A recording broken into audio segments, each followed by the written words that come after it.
energi. Mirip kayak baterai walaupun fungsi kerjanya agak berbeda.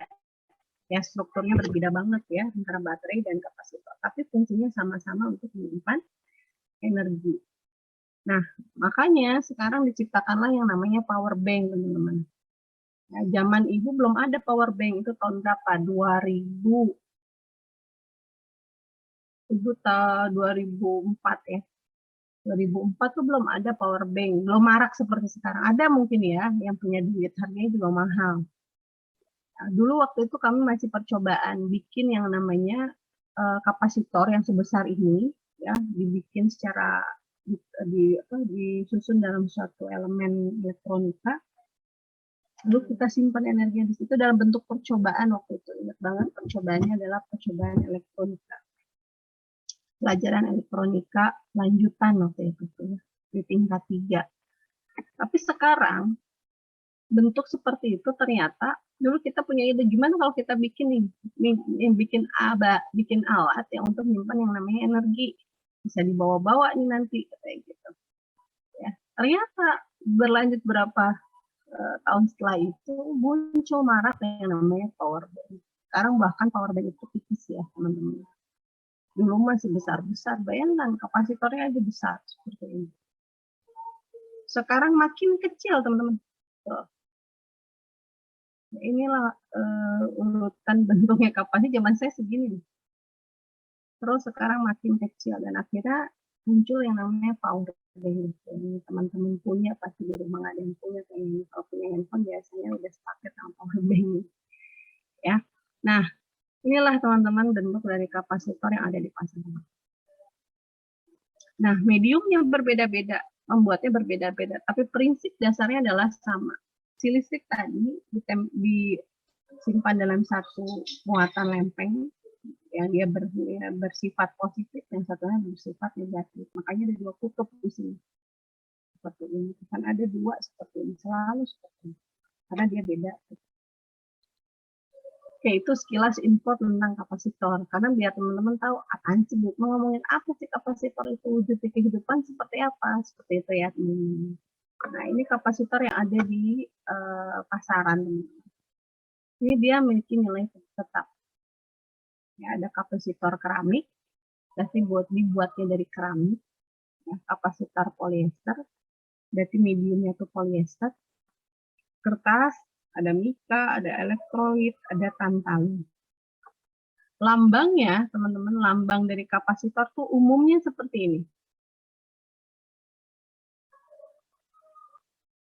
Ya, dia cuma ada 2 buah lempeng karena tadi, ya, karena dia diciptakannya dari 2 buah lempeng yang didekatkan. Ya, atau seperti ini teman-teman, ini yang extraordinary.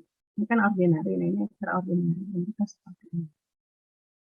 Udah lanjutannya. Tapi kita gunakan adalah bentuk yang seperti ini. Dan mediumnya adalah ruang hampa yang akan kita pelajari ya teman-teman. Kok perlu ada medium, Bu? Nah, karena seperti ini, lihat di sini ada 2 buah lempeng, ya, lempengnya ini kanan dan kiri. Nah, di tengah-tengahnya inilah disimpan suatu bahan di elektrik. Ini harus dipisahkan teman-teman. Mereka itu bisa bersatu. Kalau bersatu udah hilang, nggak bisa nyimpan energi. Nah, di sini mediumnya ini macam-macam. Ya, ada yang keramik, ada polyester, ada kertas, ada nikel, elektrolit, dan tantalum. Tapi yang akan kita pelajari sekali lagi, yang kita pelajari di sini adalah ruang vakum. Nah, karena itu basicnya adalah ruang vakum, ruang hampa, kalau ada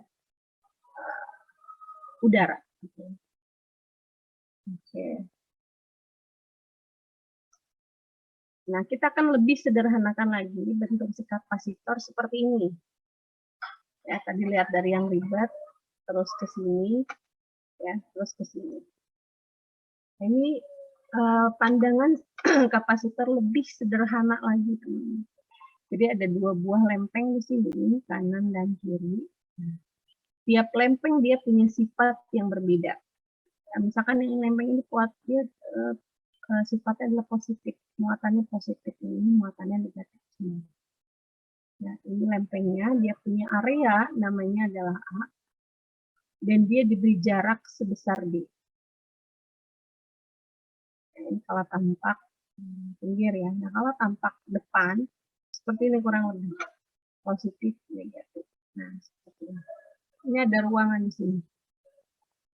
Ya, jadi positif, muatannya positif doang, muatannya negatif. Ya, proses berpikir seperti itu ya teman-teman. Awalnya cuma ditemukan yang namanya, oh ada muatan positif, gitu. Oh, ada muatan negatif. Itu seperti itu ya. Kayak estafet kalau dilihat. Nggak bisa langsung jelek aja. Tiba-tiba akan selalu ada proses dan akan selalu ada orang-orang yang mendukung untuk proses seperti itu. Proses belajar seperti itu. Jadi kalian juga harus sabar ketika mencari sebuah ilmu. Nggak bisa kita langsung besar.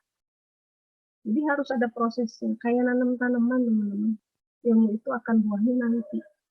Buahnya nanti. Kita belajar susah payah, belajar fisika, ya susah banget belajar fisika. Tapi teman-teman terus belajar kontinu. Akan ada kok buahnya. Sama seperti ini juga seperti itu. Dikit-dikit. Cuman kitanya harus sabar. Jangan aja sampai kita berhenti tengah jalan. Udah, terus balik badan. Wah, itu udah. Akan dapat hasilnya udah pasti. Ya, jadi dalam kehidupan pasti kan ada yang namanya suatu kendala dalam bidang apapun. Nah, sifat teman-teman harus struggle di situ. Ya, ketika mau, aduh ini ada juga nih, balik badan, sini lagi jalan susah teman-teman. Kalian pelajari gimana caranya melewati itu. Itu namanya beradaptasi kalau bahasanya di biologi. Oke, balik lagi jadi ngelantur sedikit biar nggak bosan. Oke, ini ya, ini kalau kita gambarkan si kapasitor dia bentuknya seperti ini. Terdiri atas dua keping konduktor. Konduktor masih ingat tapi itu konduktor yang saling sejajar dan terpisah oleh suatu bahan di elektrik. Konduktor itu penghantar ya, penghantar listrik yang bagus. Ada konduktor, ada isolator, ada apa lagi? Apa namanya? Satu lagi lupa ya. Ada yang ingat teman-teman? Konduktor, isolator, satu lagi di antara itu. Lupa namanya. Nah, di tengah-tengahnya adalah bahan di elektrik. Oke, sampai sini ada yang mau ditanyakan, teman-teman?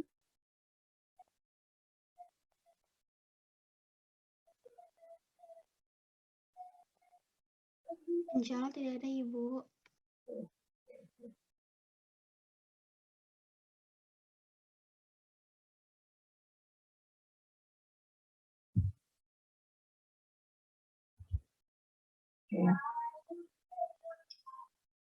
Oke, berikutnya. Nah, sekarang kita akan pelajari simbol dari kapasitor. Tadi udah disenggol ya, simbol kapasitor itu seperti ini yang akan kita pelajari. Fungsi kapasitor sifatnya dapat menyimpan energi listrik tanpa disertai reaksi kimia. Lalu yang kedua, tidak dapat dilalui arus listrik DC dan mudah dilalui arus bolak-balik. Tidak dapat dilalui arus listrik DC. DC itu apa? Direct current, jadi arus searah. Memang ini fungsinya dan mudah dilalui arus bolak-balik. Arus bolak-balik itu yang dari PLN ya, yang kita ceritakan. Bila kedua keping dihubungkan dengan beda potensial, masing-masing bermuatan listrik sama besar, tapi berlawanan tanda. Contohnya seperti ini.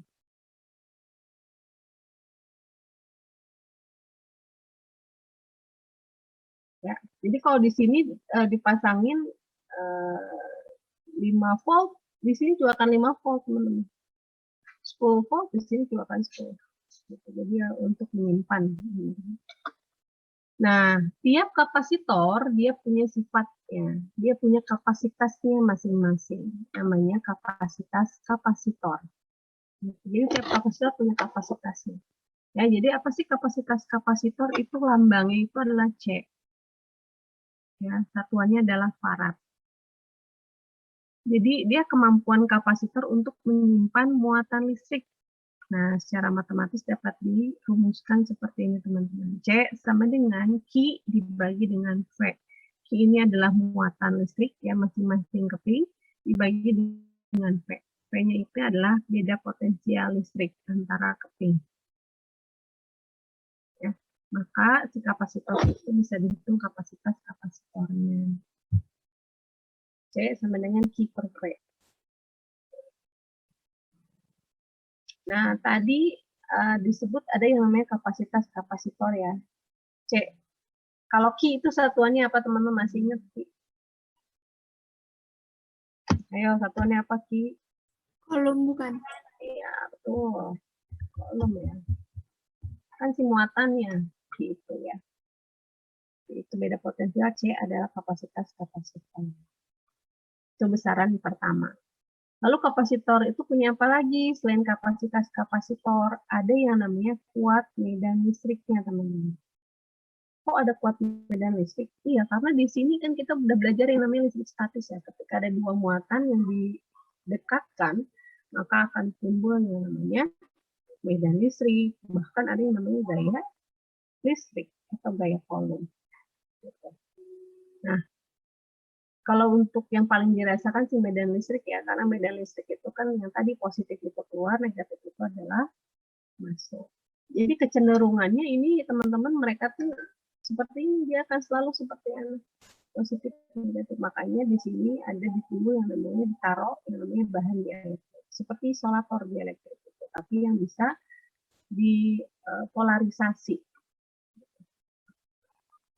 Oke, Q nilai muatan listrik masing-masing seperti C. Oke, kadang Q besar, kadang Q kecil. Harus Q besar, jadi biar konsisten. Itu ini bisa dirubah nggak? Oh, nggak bisa. Oke, ya, ini ya, biar teman-teman ini saja. Q kecil atau Q besar itu nilai muatan listrik pada masing-masing ketiga. Kuat medan listrik, K itu luas penampang, epsilon 0, ini epsilon 0, permitivitas udara atau ruang hampa. Jadi karakteristik bahan dielektrik kalau ruang hampa, itu epsilon 0. Dia epsilon 0 itu kalau dia di ruang hampa.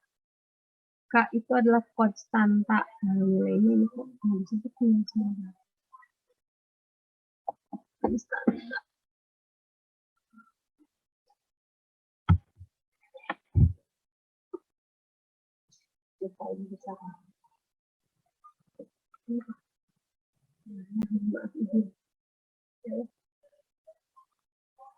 Kenapa?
Maaf karena di luar jadi ada mobil.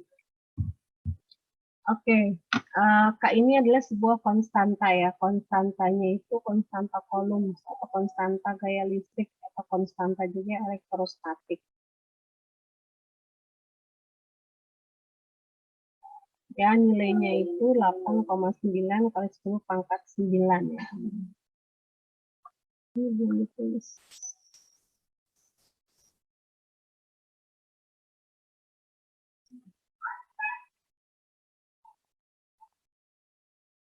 Tadi mana?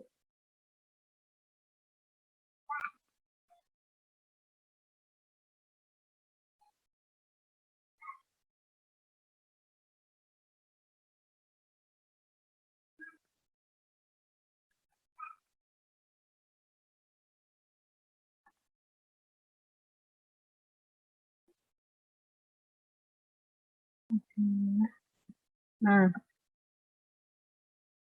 tiap-tiap keping ini, teman-teman ya, tiap-tiap keping, sekali lagi, dia punya yang namanya rapat muatan. Nah, lambangnya seperti ini.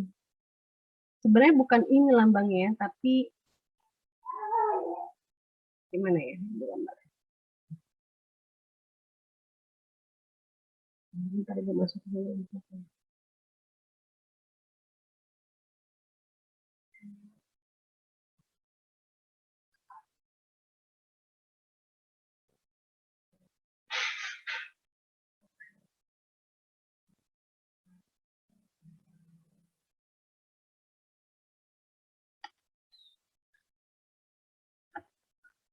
Rapat muatan.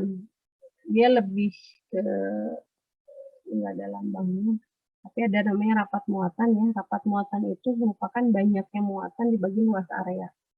Kayak massa jenis ya, massa jenis itu kan rho sama dengan interv, massa dibagi tiap volumenya ya. Nah, kalau di sini ada yang namanya rapat muatan, teman-teman. Nah, di rapat muatan ini dia Q dibagi dengan A. Banyaknya muatan Q pada lempengan ini dibagi dengan luas areanya. Nah, sedangkan besar medan listrik pada medium udara, E ya, E ini adalah rapat muatan dibagi dengan epsilon 0. Kalau bukan udara, berarti E sama dengan K, ini rapat muatan dibagi dengan K kali epsilon 0. K ini konstanta di elektrik kalau nggak salah, badan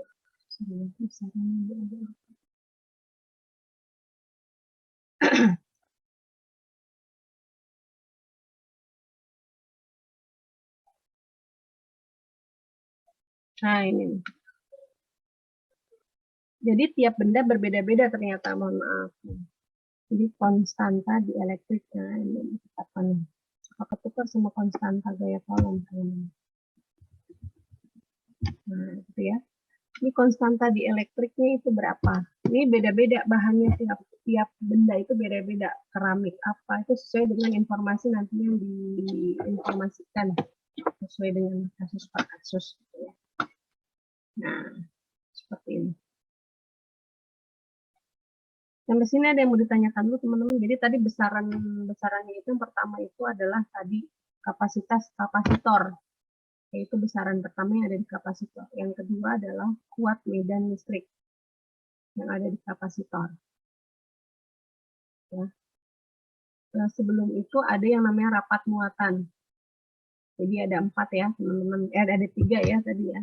Kapasitas kapasitor, rapat muatan, yaitu berikutnya adalah kuat medan listrik. Ada yang mau ditanyakan sampai sini?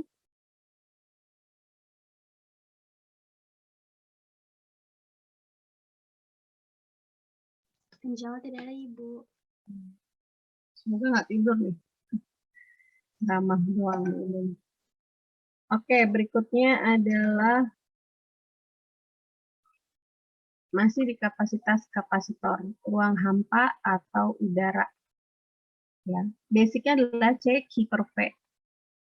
Nah, untuk ruang hampa atau udara, teman-teman, ini untuk kapasitas kapasitornya, tadi koordinatnya ada di sini ya. Nah, ini ada yang namanya kapasitas kapasitor untuk ruang hampa di udara. Tadi kan basicnya adalah yang ini. C sama dengan Q per V. Nah, ini lebih dalam lagi. Di sini.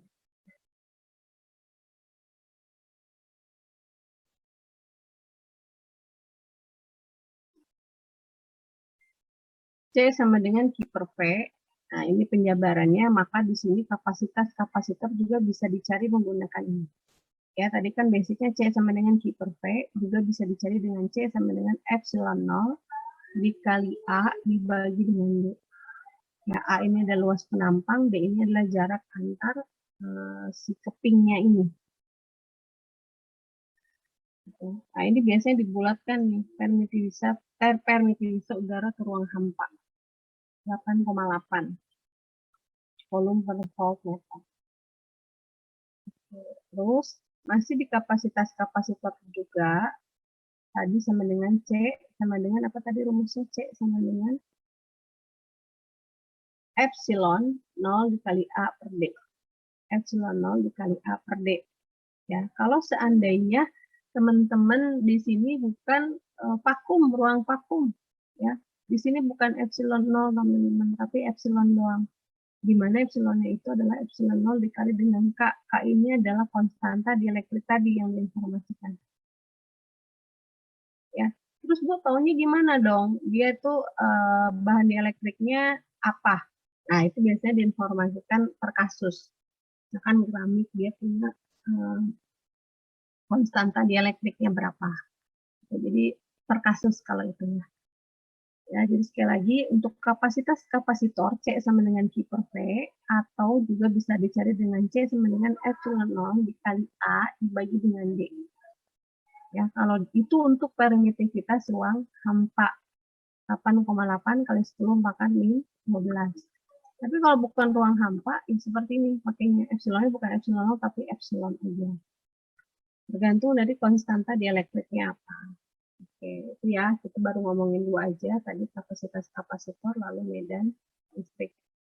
Nah, berikutnya teman-teman, kita udah belajar tentang yang namanya resistor, ya, bisa tahu yang namanya seri paralel di listrik dinamis, bab pertama ketika kita ketemu. Nah, di kapasitor juga sama, dia bisa dipasang seri atau dipasang paralel, teman-teman. Nah, lihat di sini. Ini rangkaian kapasitor kalau dia dipasang secara seri. Nah, ingat karakteristik dari kalau seri ya, teman-teman ya. Arus sudah pasti sama ya.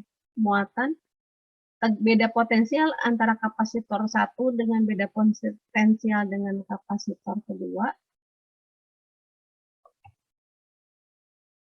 Ini V-nya berbeda. Berbeda dengan resistor. Ketika diserikan langsung jumlahkan ya, resistor total. Berarti R seri sama dengan R1 ditambah R2. Tapi berbeda teman-teman dengan kapasitor, kebalikan dari resistor. Kapasitor totalnya 1 per C gabungan sama dengan 1 per C1 tambah 1 per C2. Ini. Jadi yang harus teman-teman ingat adalah resistor kebalikan dari kapasitor. Ya kalau di resistor itu seri di jumlah, tapi di kapasitor itu seri di 1 per kan.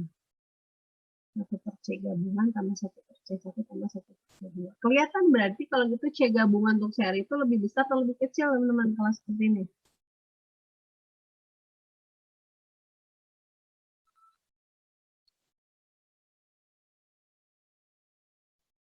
Assalamualaikum.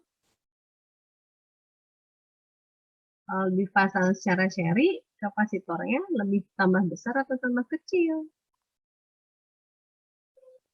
Kalau dari sini kapasitasnya lebih kecil ya, kan di 1 per kan. Lalu berikutnya, muatan listrik yang tersimpan pada rangkaian sama dengan muatan listrik pada masing-masing kapasitor. Nah, ini logikable seperti arus ya, teman-teman. Kan sebenarnya, ya sebentar, mohon maaf. Udah dikasih kayaknya. Coba link zoom-nya udah dikasih.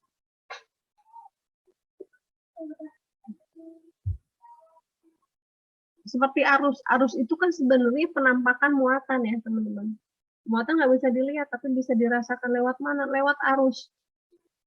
Ya, bayangkan di sini ada muatan yang kita anggap dia seperti partikel-partikel kecil gitu ya. Dia lewat di satu jalan, cuma ada satu jalan ya pasti dong muatan di sini akan sama dengan di sini. Gitu. Sama arus juga seperti itu ya. Waktu kita bahas tentang listrik dinamis. Lalu berikutnya, tegangan listrik antara ujung rangkaian V, tegangan pada kapasitor pertama dan kapasitor kedua memenuhi V sama dengan V1 tambah V2. Nah, ini juga kita udah pelajari di listrik dinamis. Yang namanya beda potensial, kalau dipasang seri, ya pasti akan berbeda dari satu yang lainnya. Beda potensial di sini dan di sono akan berbeda, tergantung dari si kapasitornya itu sendiri. Gitu.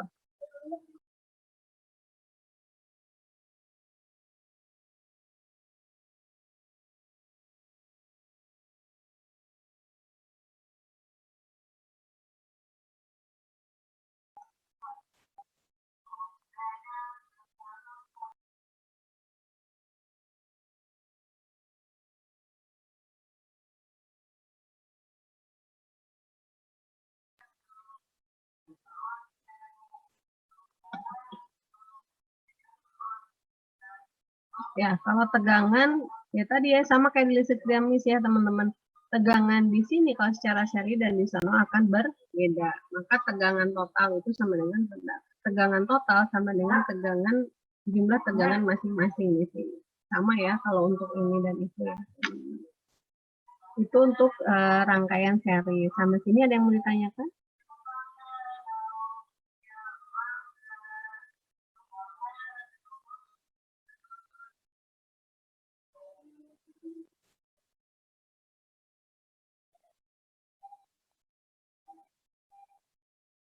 Kalau nggak ada, kita lanjut ya.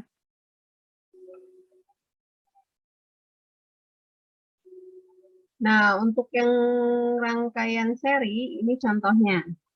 Misalkan terdapat dua buah kapasitor, yang satu 2 mikrofarad, yang satu lagi 3 mikrofarad. Nah, ingat teman-teman untuk satuan dari si kapasitas kapasitor itu kan farad ya. Ada mikro, ada nano, ada piko, teman-teman. Mikrofarad, ada nanofarad, ada pikofarad itu untuk skala yang kecil. Ya, kalau untuk mikro 10 pangkat min 6 ya. Nano 10 pangkat min 9, piko 10 pangkat min 12. Nah, itu jadi reminding kembali.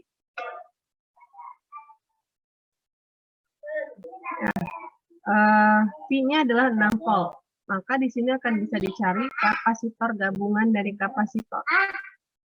Kapasitas gabungan dari kapasitor untuk yang seri berarti 1/C gabungan sama dengan 1/2 tambah 1/3. 6 berarti di sini 3 tambah 2. Ya. Maka C gabungannya 6 dibagi dengan 5 atau 1,2 mikrofarad. Ini cara menghitungnya. Lalu muatan listrik pada rangkaian. Q-nya yang ditanyakan. Pada rangkaian adalah 1,2 mikrofarad dikali 6 volt. Muatan listriknya. Pertama yang harus dicari Q ya, tadi ya. C sama dengan Q per V. Berarti Q sama dengan C dikalikan dengan V. Ya. Q dikalikan dengan V. Q-nya adalah 1,2 mikrofarad dikalikan V. V-nya 6 volt. Berarti 7,2 mikrokolum. Q-nya untuk Q total rangkaian. Ya, sama Q yang dilalui pada muatan C1 sama Q yang melalui muatan C2 sama, dia sama-sama 7,2 mikrokolum. Kenapa? Karena cuma satu jalan kok. Gitu. Terus tegangannya gimana? Ingat C sama dengan Q per V. Berarti V sama dengan Q dibagi dengan C. Q dibagi dengan C. Ya, untuk Q di sini berarti Q-nya berapa tadi? 7,2 dibagi dengan C. C-nya 2 mikrofarad. 7,2 dibagi 2, 3,6 volt. Ini juga sama, 7,2 dibagi dengan 3, berarti 2,4 volt.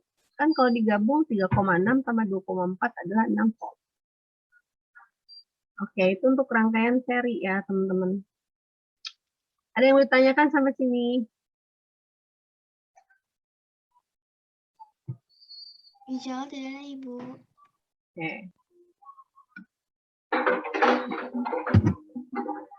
Oke, sampai sini review dulu. Apa saja yang sudah kita pelajari di kapasitor? Pertama,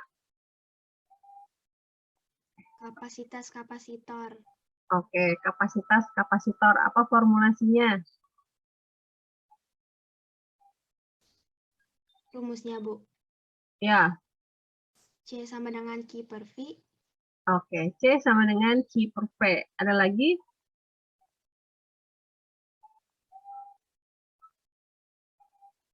C sama dengan epsilon 0 dikali A per D. Ya, atau C sama dengan epsilon kali A per D. Selain kapasitas kapasitor, apa lagi?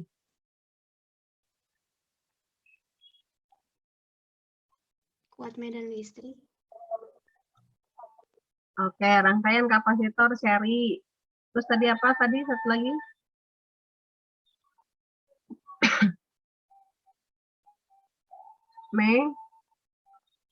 Medan bukan, Bu. Ya, kuat medan ya. Kuat medan.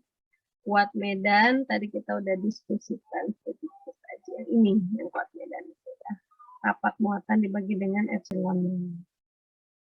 Oke, kita lanjut teman-teman. Udah seri, kita masuk ke paralel. Kapasitor paralel. Nah, paralel itu seperti ini ya. Bentuknya seperti ini. Nah, tegangan pada kapasitor kok langsung sini, sorry.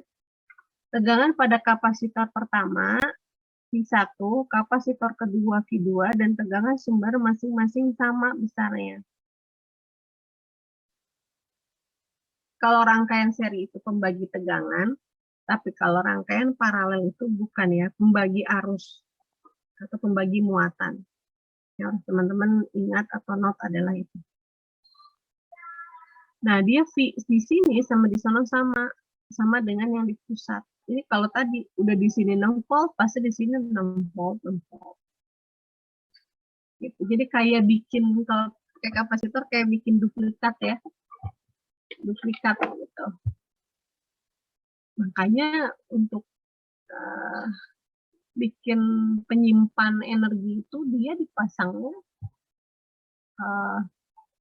secara paralel teman-teman.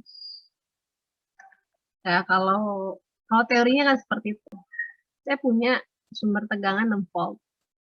Gimana caranya biar punya 6 voltnya banyak? Nah, diduplikasi lah pakai yang namanya kapasitor.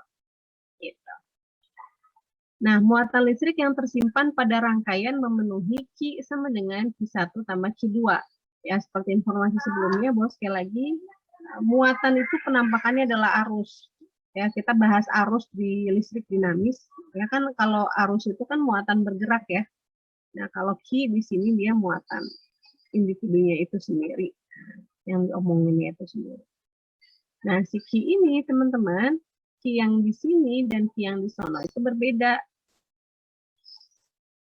Ya, tergantung dari si ininya. Maka Q totalnya adalah Q1 ditambah Q2 ya, karena ada 2 jalur tadi. Nah, kapasitas gabungan dari kapasitor memenuhi C gabungan sama dengan C1 ditambah C2. Jadi semakin banyak kapasitor yang diparalelkan, maka kapasitas kapasitornya akan semakin bertambah, akan semakin besar. Gitu. Ini dari si paralel. Jadi kalau kayak gitu power bank itu kita simpan secara logik seri atau paralel teman-teman. Paralel ya. Karena dia tujuannya kan biar nambah besar kapasitas kapasitornya. Biar nyimpen energinya makin besar. Gitu. Oke, nah contohnya kasusnya seperti ini. Ya, misalkan di sini C1-nya 2 mikrofarad. Yang bawahnya 3 mikrofarad. Totalnya ada 6 volt. Maka V1 di kapasitor ke-1 dan V di kapasitor kedua dia adalah besarnya 6 volt. Gitu. Nah, kapasitas gabungan dari kapasitornya adalah C1 ditambah C2, 2 mikrofarad tambah 3 mikrofarad, hasilnya adalah 5 mikrofarad.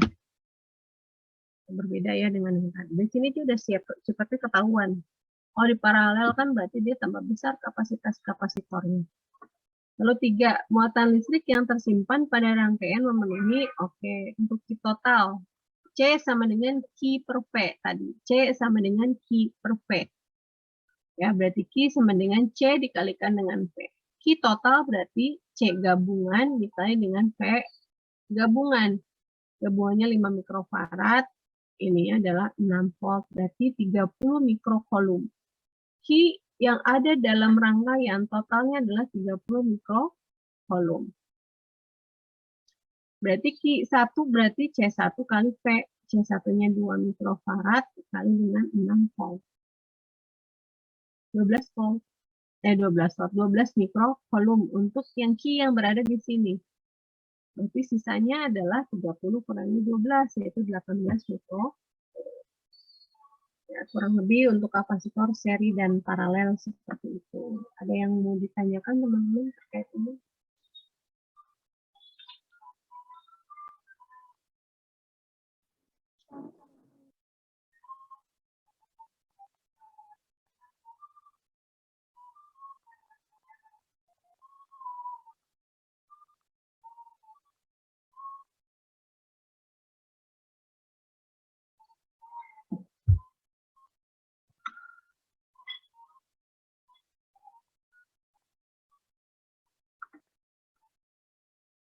Oke, kalau tidak ada, kita lanjut ke berikutnya. Besaran berikutnya yang akan kita bahas adalah energi listrik yang tersimpan pada kapasitor. Yang tadi kita udah bahas ini ya.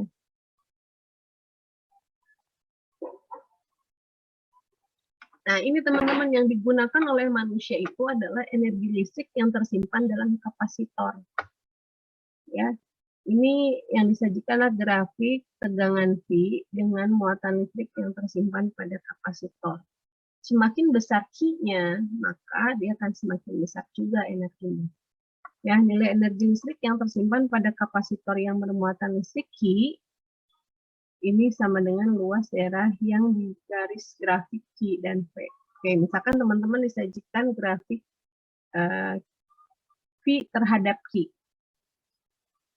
Ya, grafik V terhadap Q. Sekali lagi, variabel perikatnya kan Q ya. Q-nya ini kan yang bebas ya. Begitu disajikan grafiknya, maka teman-teman bisa menghitung yang namanya W. W itu adalah energi listrik yang tersimpan pada sebuah kapasitor. W sama dengan setengah Q dikalikan dengan V. Semakin besar Q-nya, maka teman-teman dia semakin besar W-nya, semakin besar energinya. Begitu juga semakin besar V-nya, maka energinya juga akan semakin besar. Ya, kenapa sih kapasitor bisa kita manfaatkan untuk menyimpan energi, teman-teman? Lihat di sini, ada dua buah variabel Q dan V. Ya, kalau kita cuma punya 6 volt doang dong, kita cuma punya 6 volt nih, kan itu udah nggak bisa ngapa-ngapain kita. Cuma punya 6 volt kok. Biar energinya tambah besar, diapain dong? Besarin Q-nya. Q ini apa? Q ini adalah muatannya. Gimana caranya biar membesarkan muatan? Oh, ada variabel C dan V. Tapi V kan nggak bisa kita ubah, tetap sekian, 6 volt. Ya udah, besarin C-nya. Gimana caranya besarin C-nya? Oh, kita simpan dia secara paralel, gitu. Jadi logik berpikir orang-orang itu kenapa dia sampai berpikir, oh kapasitor itu bisa kita simpan. Kita bisa jadikan sebagai penyimpan energi itu seperti itu, teman-teman. Ya. W sama dengan setengah Q kalikan dengan V. Jadi inilah yang mereka utak-atik gimana caranya buat memperbesar kalau seandainya punya Q terbatas. Maka dia akan membesarkan yang namanya Q-nya. Biar Q-nya besar, maka dia akan dibesarkan yang namanya kapasitas kapasitornya. C-nya tadi. Akan diparalelkan. Seperti itu. Ya, kalau grafik, dari grafik bisa teman-teman cari dari grafik V terhadap Q, maka kurva di bawahnya, luas kurva di bawah grafik itu adalah besar dari energi listrik. Ya.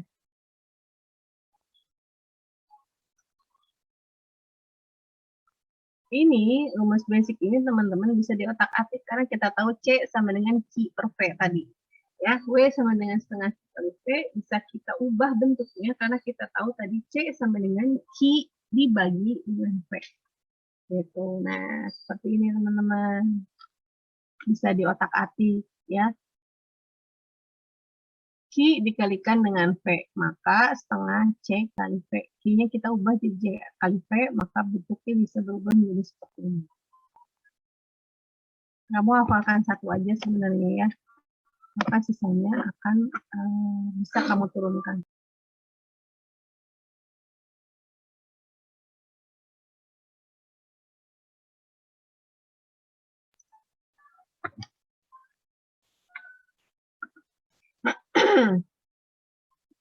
Nah, satuan dari energi listrik yang tersimpan itu adalah Joule ya. Satuan dari energi yang tersimpan itu adalah Joule.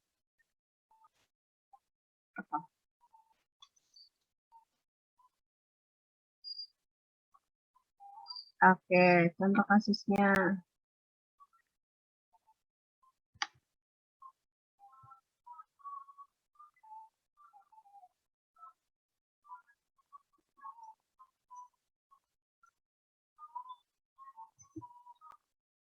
Perhatikan rangkaian kapasitor C1, C2, dan C3 pada gambar berikut. Apabila saklar C ditutup dan kapasitor sudah terisi, energi listrik yang tersimpan pada kapasitor C3 adalah, yang ditanya adalah energi yang tersimpan pada C3 nih teman-teman. Ya, silakan di screenshot dulu soalnya Ibu akan share whiteboard soalnya. Coba dulu teman-teman.